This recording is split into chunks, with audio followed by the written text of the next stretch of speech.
Now let's talk about demoing a course. This step is often overlooked by so many instructional designers, and I cannot honestly figure out why. A SME is just like any other kind of consumer. They are going to be persuaded and influenced to buy into a product just like anyone else. So, doesn't it make sense to show off what this would actually look like by the time it's done? Yeah, it does.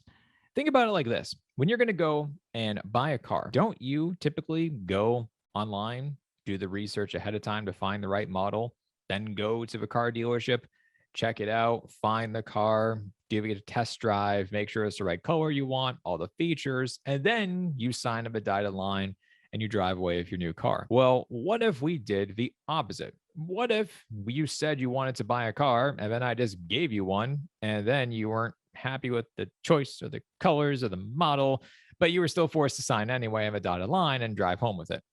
Yeah, really not that optimal.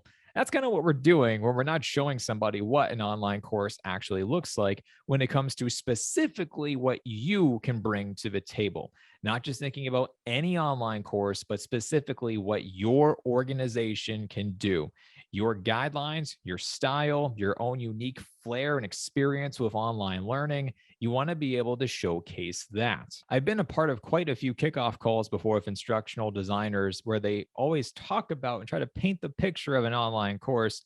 And the professor or the SME, whoever they're working with, they have one idea about what that looks like, but then the instructional designer thinks that it looks something different. And then by the time that people come together and then be able to see the final product, then people are unhappy and it doesn't really go so well.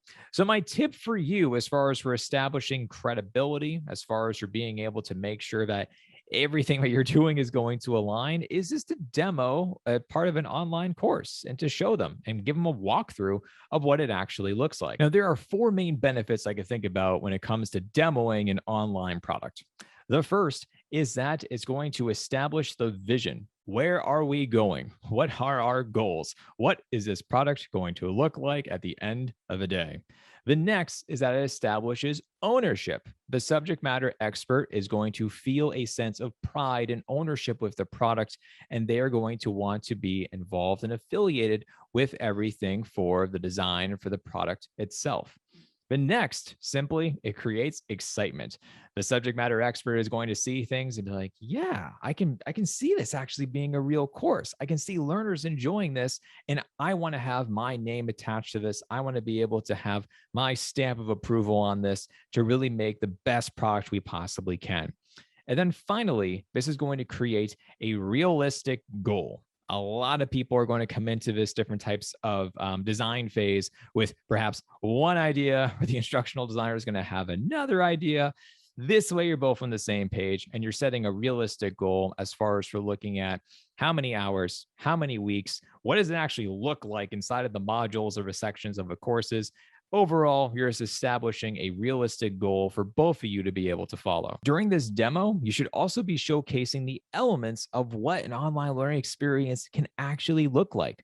Walk them through some of the basics, of course, with the readings and the videos, which are typically found within any type of online product, but then talk more about practice questions where you're able to build a safe space for learners to be able to submit their answers without a fear of being graded and allowing them to take those baby steps in the learning process. Talk about reflection questions, where at the end of everything that they are going through, you want people to be able to reflect and to think back to an experience of perhaps being able to relate this to the information that they just learned about from that week and how they can tie it together from a past experience or perhaps even looking ahead in the future. How are they going to be able to potentially solve a problem with something they learned about from what they just went through? How is it going to be able to be applied to them in the future? You can talk about summative assessments of bringing together everything for all the content for the last couple of X amount of weeks.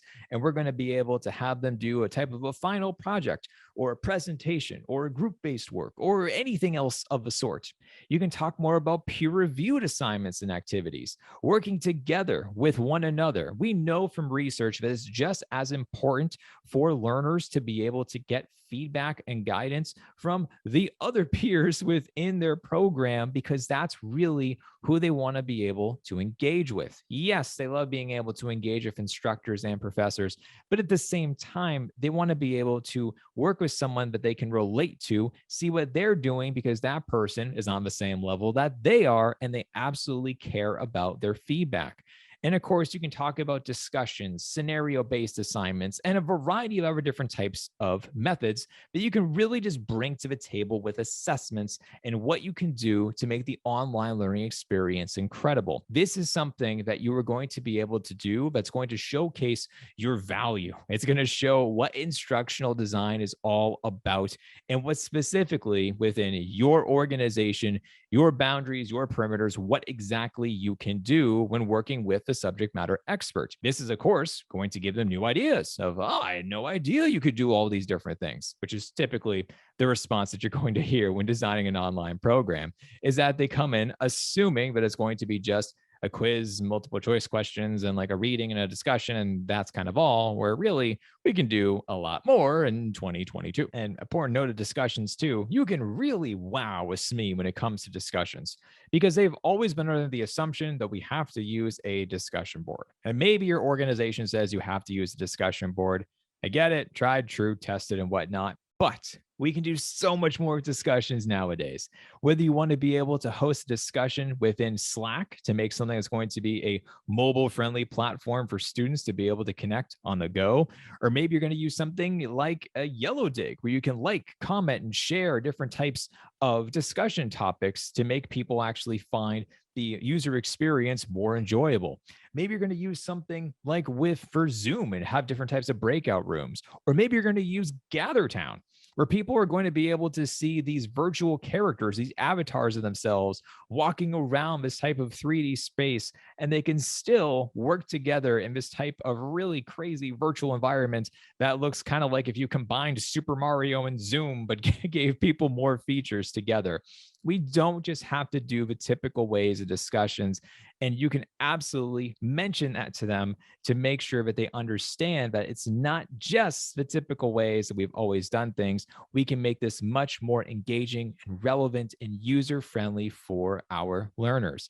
And then, of course, you can talk about scenario-based assignments of putting the learners inside the shoes of a character from a scenario and having them go through this type of a hypothetical mock-up of what would you do in this circumstance? What would you do in this situation? How would you solve the problem? And then have people gather together to then talk more about what exactly they would do to actually indeed solve that problem. Overall, folks, by demoing a product, by demoing a course, you are absolutely establishing certain types of important lessons for these people to be learning about.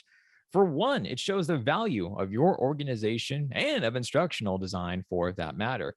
Two, it redefines what exactly online courses are and what they are not.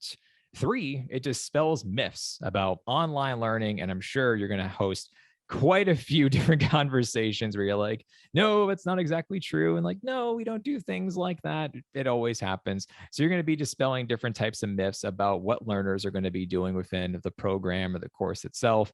And then finally, is that you're clarifying time and you're setting expectations. And this is twofold. The first is how much time for the learners. What exactly are they going to be going through, and how much time do we have in order to captivate their attention? If you're developing a program that's 10 to 20 hours, that is very different compared to developing a program that's perhaps 1 to 5 hours per week. So having that in mind, that's going to let your SME understand more about their expectations. How much time are they going to be working in order to build up this online learning experience to make sure that they are meeting those deadlines? Once you have those established, and then you're all on the same page, it's going to make designing the learning experience so much smoother.